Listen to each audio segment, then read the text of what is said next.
नमो तस्सा भगवतो अरहतो। नमो बुद्धाय। मैं आरपी सिंह आप सभी का हार्दिक स्वागत करता हूं हमारे विशेष कार्यक्रम धम्मदीप में। धम्मदीप में आज एक बार फिर बौद्ध जीवन पद्धति, जो बहुत ही बड़ा विषय है, उसे ले रहे हैं और इस रोचक विषय पर विस्तृत जानकारी देने के लिए हमारे मध्य उपस्थित हैं भंते डॉक्टर चंद्रकीर्ति जी। आपने बुद्ध दर्शन में उच्च शिक्षा प्राप्त की है तथा आप देश विदेश से अनेकों सम्मानों से अलंकृत होने के साथ साथ अनेकों मंचों पर बुद्धिज्म पर अपने विचार रख चुके हैं। तो हम स्वागत करते हैं भंते डॉक्टर चंद्रकीर्ति जी का। नमो बुद्धाय भंते जी, आपका बहुत बहुत स्वागत है सुभारती चैनल के स्टूडियो में। नमो तस्सा भगवतो अरहतो सम्मा संबुद्धस्सा। नमो तस्सा भगवतो अरहतो सम्मा संबुद्धस्सा। नमो तस्सा भगवतो अरहतो सम्मा संबुद्धस्सा। भंते जी, आपका बहुत बहुत धन्यवाद। आप समय निकालकर हमारे स्टूडियो में आए और हमारे दर्शकों को तथा हमें आशीर्वाद दिया। अब हम अपने मुख्य विषय पर आ सकते हैं। आज का मुख्य विषय है बौद्ध जीवन पद्धति के विषय पर। कृपया भंते जी प्रकाश डालें, जिससे कि हमें और अच्छी तरह यह बातें समझ में आए। बहुत बहुत धन्यवाद आरपी सिंह जी। आज हम लोग इस धम्मदीप कार्यक्रम में विस्तार से चर्चा करेंगे बौद्ध जीवन पद्धति के बारे में। तथागत गौतम बुद्ध ने जो विचार उस समय खोज कर निकाले थे, जिसे हम एक जीवन जीने का मार्ग कहते हैं, ऐसे विचार जो मानव के कल्याण के लिए, सुख के लिए और शांति के लिए हैं, और वो लगातार सभी मनुष्य के प्रति किस तरह से व्यवहार किया जा सकता है, इसलिए इसे हम धम्म कहते हैं। सब पापस सकर्णं कुशलस्य उपसंपदा सचित्त परियोदपनं एतं बुद्धान शासनं।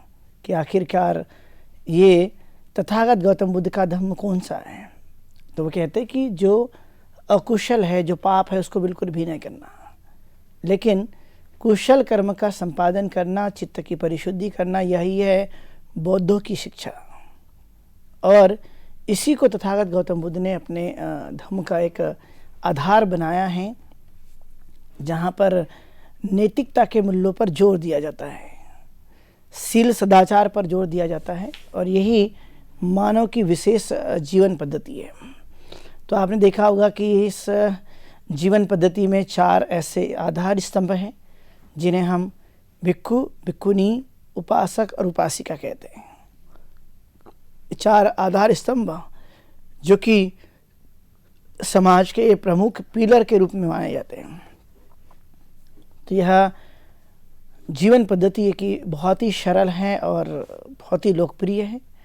हर एक मनुष्य के जीवन को कैसे सुखी बनाया जा सकता है, इस पर विशेष जोर देने के लिए कहा गया।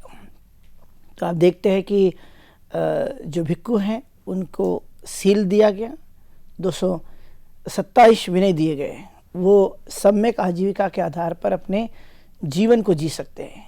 वैसे ही भिक्खुनी के लिए 311 विनय दिए गए और वो अपने सम्यक आजीविका के आधार पर जीवन को जी सकते हैं।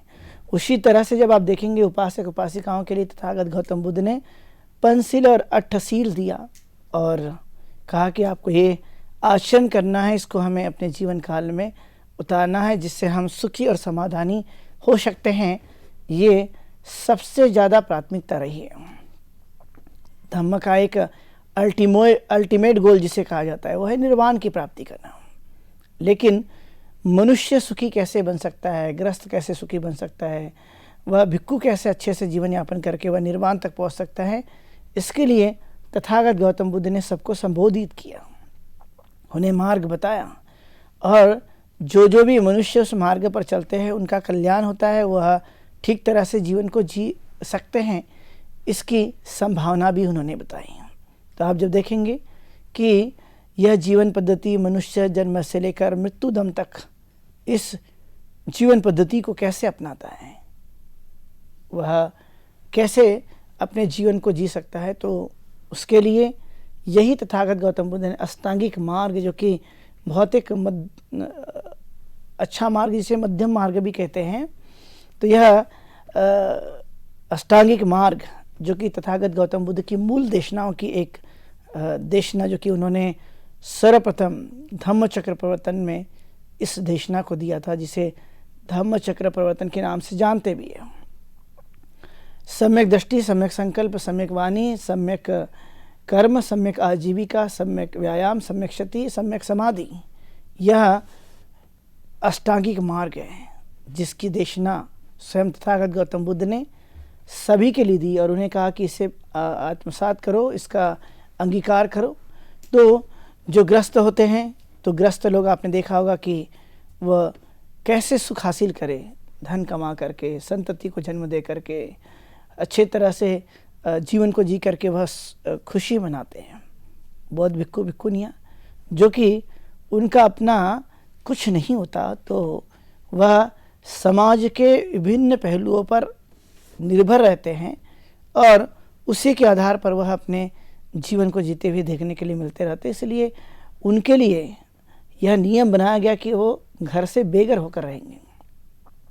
उपासक उपासिका ग्रस्त का जीवन जीते हैं और जो भिक्खु भिक्खुनियाँ हैं वो घर से बेघर होकर के विहारों में रहते हैं और वहीं से वह धर्म का प्रचार और प्रसार करते रहते हैं। तो यह एक जीवन पद्धति जो कि बहुत ही अच्छी जीवन पद्धति है, जिसमें 5 सील को अपनाने के लिए गृहस्थों को प्रेरित किया जाता है।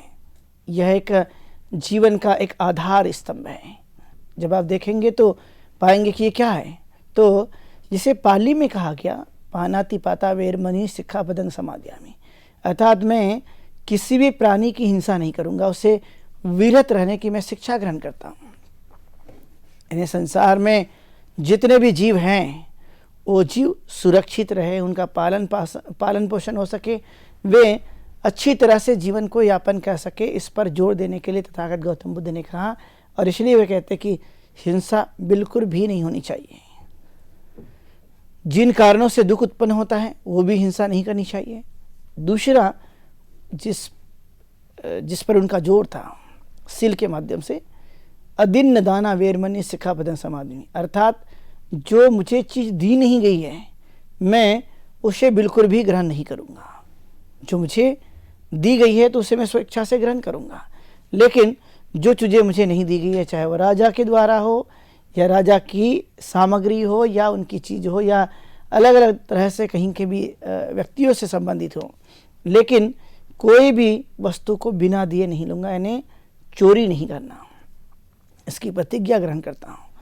इसी के साथ साथ आपने देखा होगा कि उन्होंने कहा व्यभिचार, कामे सुमिच्छाचारा वेरमणि सिक्खापदं समादयामि, काम वासना में अधिकतर जो लोग हैं वो फंसे रहते हैं। तो उन्होंने कहा कि इसे आप दूर कर दो और दूर करके ठीक से जीवन यापन करने पर जोर देते रहो।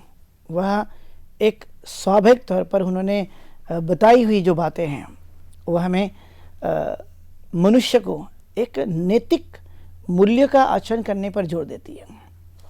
वही मुषावादा वेरमणि सिक्खापदं समादयामि, अर्थात जो है वो किसी भी प्रकार का असत्य भाषण ना करे, मिथ्या वचन न कहे, क्योंकि सत्य कहने पर जोर देते रहे। तथागत ने इस पर बड़ी गंभीरता से इस बातों को बताया कि झूठ तो मनुष्य को बोलना ही नहीं चाहिए, इवन मजाक में भी नहीं बोलना चाहिए।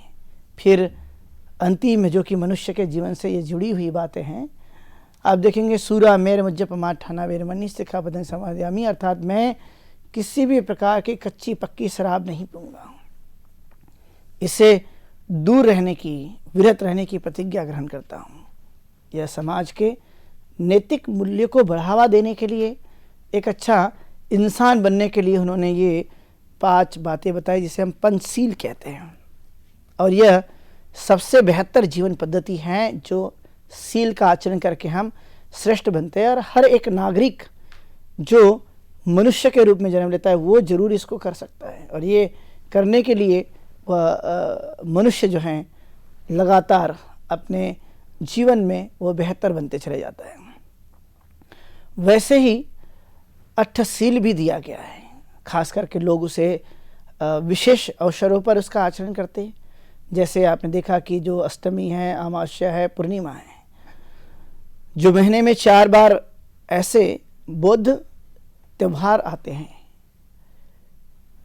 एक ऐसी जीवन पद्धति जिसमें उपोषणशील लेने के लिए कहा जाता है। उपोषणशील मतलब एक दिन के लिए संयमित जीवन जीकर देखना। कौन सा शील? तो हिंसा नहीं करूंगा, चोरी नहीं करूंगा, ब्रह्मचर्य का पालन करूंगा। उस दिन जितना हो सके तो मैं इसका अभ्यास करूंगा। झूठ नहीं बोलूंगा, मादक पदार्थ का सेवन नहीं करूंगा, और साथ में एक बार दिन में एक बार भोजन ग्रहण करने की मैं कोशिश करते रहूंगा। इसके साथ साथ जो नाच गाना है, सुगंधित चीज़ों का इस्तेमाल नहीं करूंगा, और सामान्य रूप से मैं धरती पर चटाई डालकर या सामान्य से सामान्य तरह से मैं विश्राम करूंगा। ये 8 बातें जो कि मन, काया, वाचा को संयमित बनाने के लिए हमारे लिए मददगार होती है, और इसका मैं आचरण करता हूँ, इस पर मैं जोर देते रहता हूँ। और ये चीज़ें वास्तविक तौर पे हम कैसे इम्प्लीमेंट कर सकते हैं, ये तथागत ने कहा, ये जीवन पद्धति मनुष्य को सुव्यवस्थित ढंग से इंसान को एक अच्छी तरह से संयमित रखने पर जोर देने के लिए बनाया गया। अधिकतर लोग इसको वर्षावास में भी अमल में लाते हैं। तो अष्टमी, अमावस्या, पूर्णिमा, ये 4 ऐसे एक महीने में आने वाले त्योहारों के दिन जो उपासक उपासिकाएं हैं वह निश्चित रूप से इसका आचरण करने पर जोर देते रहते हैं। और जब ये जोर देते हैं तो आप पाएंगे कि उनका मन, उनकी काया, उनका वाणी ये संयमित होती है। यानी स्वयं के द्वारा संयम प्राप्ति के लिए किया गया व्रत, जिसे हम उपोषणशील के नाम से जानते हैं, यह एक बेहतर जीवन पद्धति है जिसके कारण हम करते हैं। फिर आप देखा होगा कि जब हम एक बौद्ध परिवार में जब जन्म लेते हैं, वहाँ पर किन किन चीज़ों को करना होता है, तो आप देखते हैं कि जीवन पद्धति में आप देखेंगे कि बच्चा जब छोटा होता है, गर्भ धारण करता है, तब से ये कुछ संस्कारों की प्रक्रिया शुरू हो जाती है। तो संस्कार जैसे कि आप देखते हैं कि पेट में जब बच्चा पल रहा होता है, शुरुआती दौर पर उसे कहा जाता है कि ये गर्भ मंगल संस्कार, यानी गर्भ का मंगल कैसे होगा, इसलिए वहाँ पर ये संस्कार आयोजित किए जाते हैं।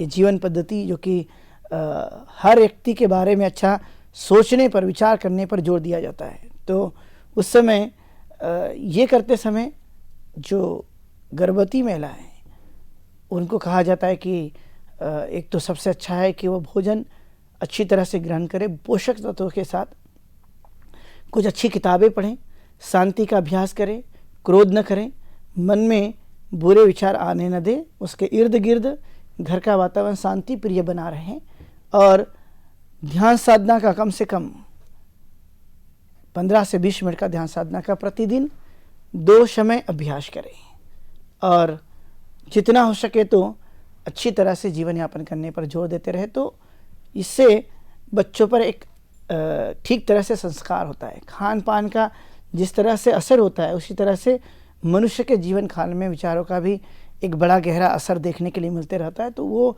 शुरू से ही कैसे बनाया जाए, यहाँ पर ठीक तरह से ध्यान रखा गया है। फिर आप देखेंगे कि ऐसे प्रसंगों पर चाहे तो बौद्ध भिक्षुओं को बुला करके परित्तदेशना की जाती है। परित्तदेशना मतलब तथागत गौतम बुद्ध के उपदेशों का पठन और स्मरण हम करते हैं ताकि वो शब्द हमें याद रह सके। तथागत गौतम बुद्ध ने बड़े ही महत्वपूर्ण अपने उद्बोधन में मनुष्य से जुड़ी हुई बातों को बताया है।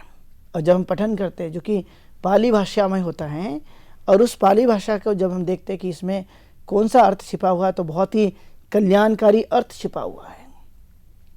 और उसके बाद में परित्तदेशना, शुद्ध पठन के बाद देशना, जो कि बहुत ही अनिवार्य होती है।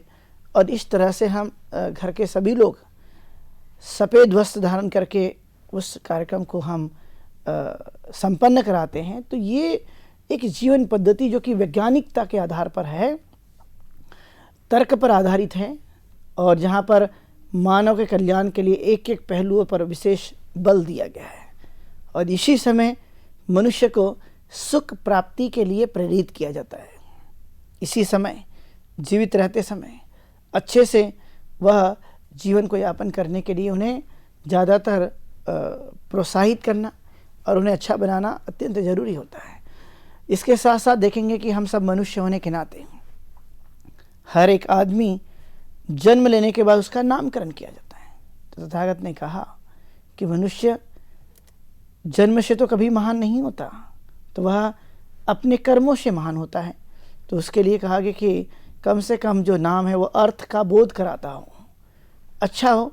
ऐसे नामों को रखा जा सकता है जिससे अच्छी मीनिंग निकलती हो, उससे अर्थ बोध होता हो, जिससे अच्छी वाणी भी उत्पन्न होती हो। तो ये बहुत ज़्यादा ज़रूरी कि हम इस तरह से चीज़ों को करें। तो वो सेम तरीके से बौद्ध भिक्षुओं को आमंत्रित करके, परितदेशना करके, उद्बोधन करके उसका नाम जो सुझाया गया है, जो डिसाइड किया गया है, वो रख दिया जाता है। तो इस तरह से वहाँ उस नाम से वह व्यक्ति जाना जाता है। एक महत्वपूर्ण संस्कार है मनुष्य के जीवन काल के लिए, और उसको करते करते जब आप देखेंगे तो मनुष्य बड़ा होता है और बड़ा होने के बाद जब वो स्कूल जाता है, कुछ लोग स्कूल में चले जाते हैं तो विद्या आरंभ हो जाती है। तो वह भी बड़े अच्छी तरह से उसको साज सज्जा करके उस बच्चे के लिए स्कूल का ड्रेस लाकर अच्छी तरह से उसे प्रैक्टिस करने के लिए शुरुआत कैसे हुई है, तो वह भी ज़रूरी होता है। उसके साथ होता है प्रवज्जा ग्रहण करना, यानी मनुष्य जीवन में एक न एक बार प्रवज्जा ग्रहण करे। प्रवज्जा का जीवन ये बेहतर जीवन कहलाता है। प्रवज्जा ग्रहण करते समय आप देखेंगे तो जो सामनेर बनते हैं या सामनेरी बनते हैं उन्हें 10 सीलों का आचरण करना होता है। वो 10 सील जो मनुष्य के लिए बड़ी अच्छी तरह से उसे इंसान का डेवलपमेंट कराता है, क्योंकि जब तक मनुष्य त्याग नहीं करेगा तो कैसे अच्छाई को प्राप्त कर सकता है। व्यक्ति के जीवन में त्याग अनिवार्य है, बिना त्याग के कुछ भी मनुष्य हासिल नहीं कर सकता। तो वैसे ही 10 सील जो कि प्रवज्जा में जो भी अभ्यर्थी जो दीक्षा ग्रहण करता है तो उसे चीवर धारण करना होता है, मुंडन करना होता है, उसे पात्र लेना होता है और 10 शीलों का ठीक तरह से आचरण करना होता है।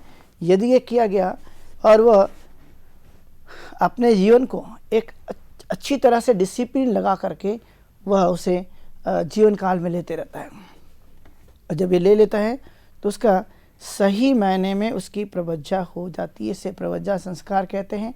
ये जीवन के कुछ अच्छी तरह से सीखने के लिए, अच्छी आदत लगाने के लिए और बेहतर इंसान बनने के लिए ये उसका प्रारंभ हो जाता है।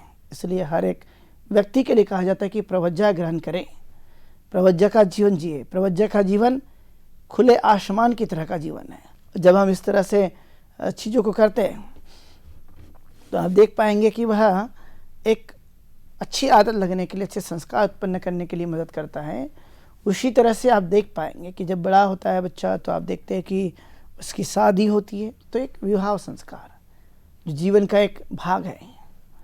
ज़रूरी नहीं है कि सभी शादी करें और ज़रूरी भी नहीं कि सभी ना करें, तो यह अपनी खुद की इच्छा पर निर्भर करता है। यदि कोई करना चाहे तो अच्छी बात है। तो उस समय में भी यह जो बौद्ध जीवन पद्धति का जो विवाह संस्कार है वो भी बड़ा सरल होता है, जहाँ पर वर वधू सफ़ेद वस्त्र पहन लेते हैं और बुद्ध की मूर्ति के सामने वहाँ पर उन्हें बैठ करके वंदना करनी होती है, त्रिशर पंसिल देना होता है। कोई एक व्यक्ति जो मंगल सूत्र का पठन करेगा, चाहे वो बौद्ध भिक्षु हो या उपासक उपासिका हो, वो मंगल सूत्र का पठन करने के बाद में अंतिम में माल्यार्पण करके दोनों को 5-5 प्रतिज्ञा दे करके यह विवाह संपन्न कराया जाता है, जो जीवन का एक महत्वपूर्ण संस्कार है। इस तरह से और भी मनुष्य आगे बढ़ता है तो आप देखेंगे कि अंतिम में मनुष्य की मृत्यु होती है, तो मृत्यु संस्कार। लेकिन बुद्ध ने किसी भी प्रकार का कोई कर्मकांड, अंधविश्वास और पाखंड पर आधारित कर्मों को करने के लिए बाध्य किया कि आपने बिल्कुल भी इस तरह से नहीं करनी चाहिए। वहाँ पर तथागत गौतम बुद्ध स्वयं कहते हैं कि मैं आप लोगों को एक नई सोच के साथ खुशी के लिए, शांति के लिए जो उपाय मैं बताता हूँ उसको बशर्ते आप फॉलो करते चले जाइए, उसको मानते चले जाइए, तो आपका जीवन श्रेष्ठ बनेगा और वही जीवन आपके लिए बहुत अच्छी तरह से व्यतीत करने के लिए कहीं ना कहीं कामयाबी की तरफ ले सकता है। तो ये बड़ा सुंदर ढंग से बौद्ध जो जीवन मार्ग है वह कोई साधारण नहीं, लेकिन वह मनुष्य को, हर मनुष्य के जीवन में अंगीकार करने पर एक आदर्श समाज बनाने के लिए, जहाँ पर किसी भी प्रकार की कोई जाति नहीं, कोई भेदभाव नहीं, कोई बड़ा और छोटा नहीं, जिसे हम संघ कहते हैं, वो आदर्श है। जहाँ पर उपासक उपासिका का संघ कहते हैं, वो एक आदर्श संघ की प्रक्रिया, जिसे एक बेहतर जीवन मार्ग बताया गया और उसी रास्ते पर वह चलने का अभ्यास करते रहे तो स्वाभाविक है कि मनुष्य सर्व सुखी बनने से उसे कोई रोक नहीं सकता।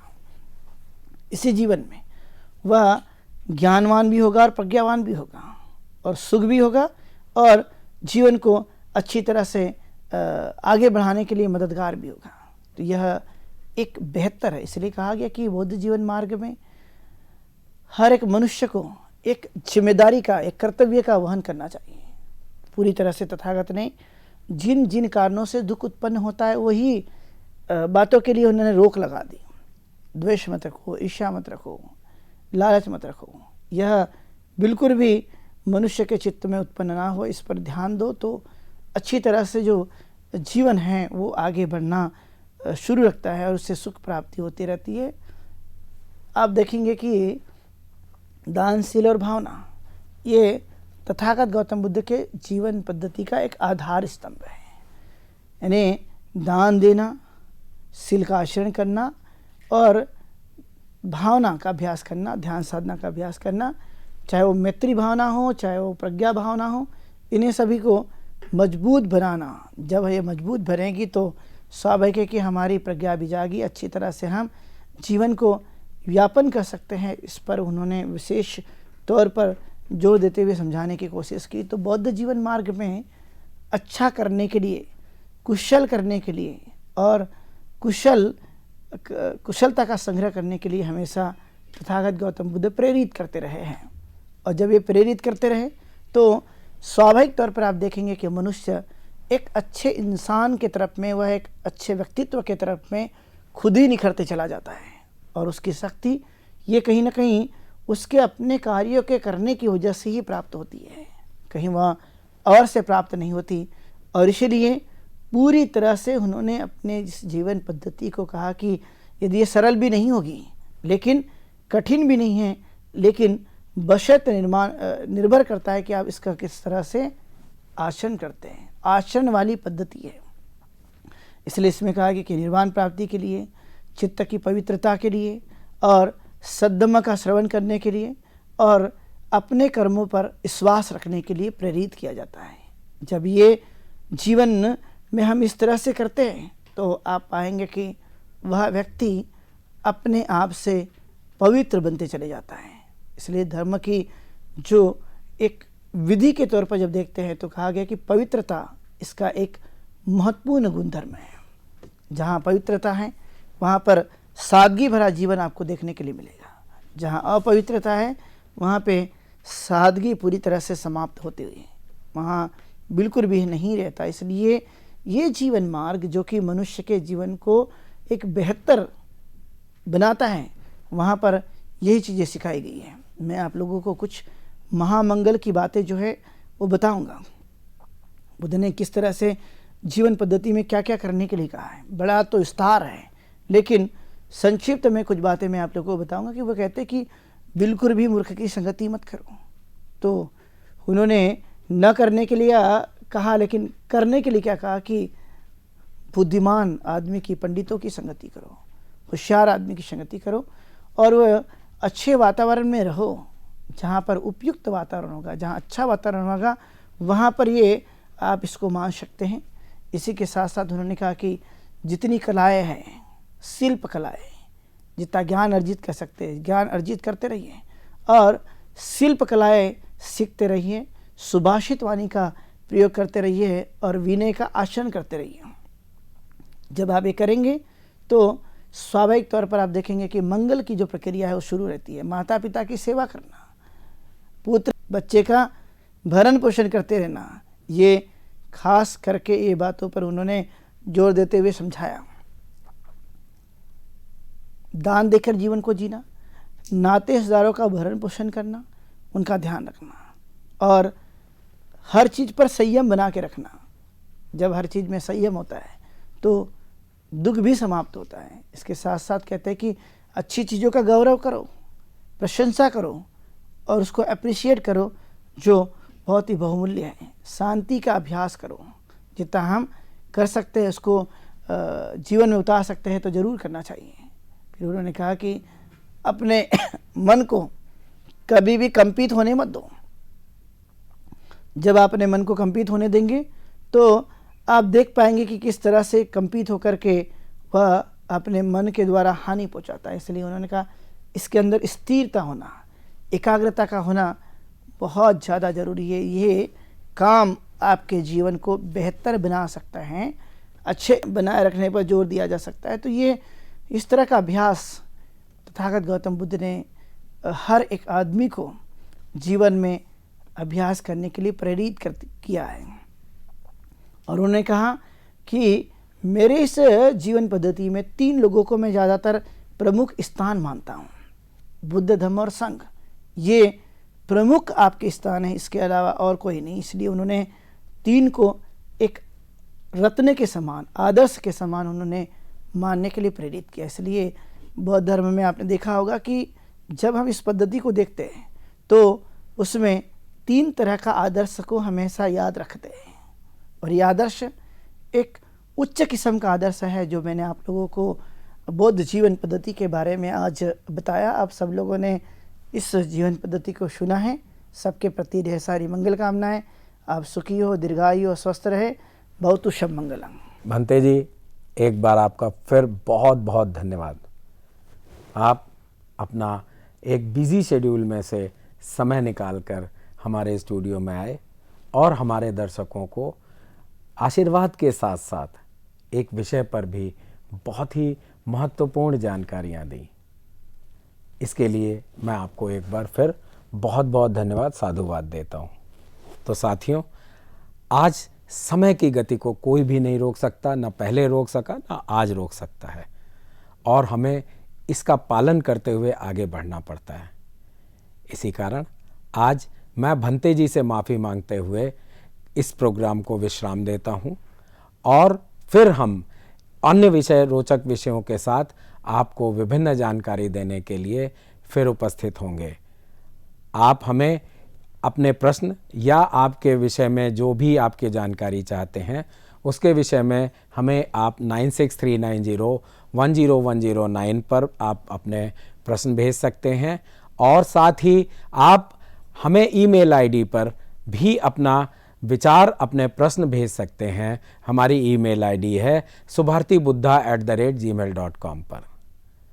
और इस उम्मीद के साथ हम विदा लेते हैं कि कल फिर मिलेंगे। नमो बुद्धाय। नमो तस्सा भगवतो अरहतो